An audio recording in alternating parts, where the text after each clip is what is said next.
میذاره رو سر دوتامون. من به فکر تو که با خوبی و حال منم داغون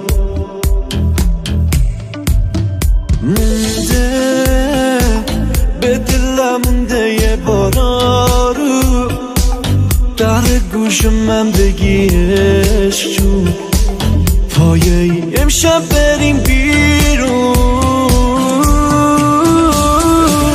من تو رو آسون دسته آوردم بری، هی باری میدوزم نشد که اینجوری درد سرامون که من نبودم و نیستم. این دل عادت میدی باز بگو شگیری. من تو رو آسون دسته آوردم بری، هی باری میدوزم نشد که اینجوری درد سرامون که من نبودم و نیستم. این دل عادت میدی باز بگو شگیری.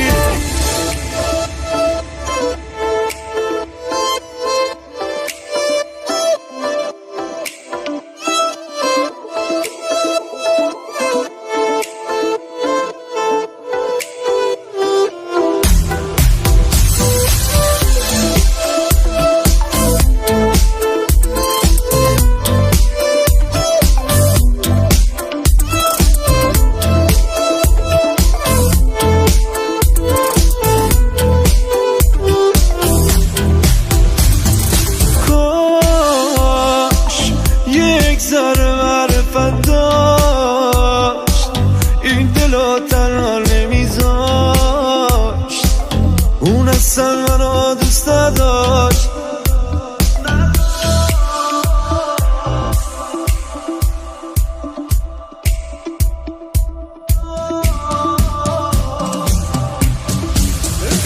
من تو رو آسون دسته آوردم بری، هی باری میدوزم نشد که اینجوری درد سرامون که من نبودم و نیستم. این دل عادت میدی باز بگو شگیری.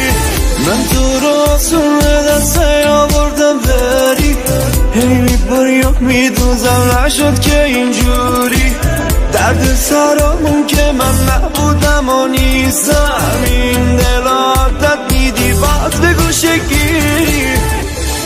رضا مصطفی میثم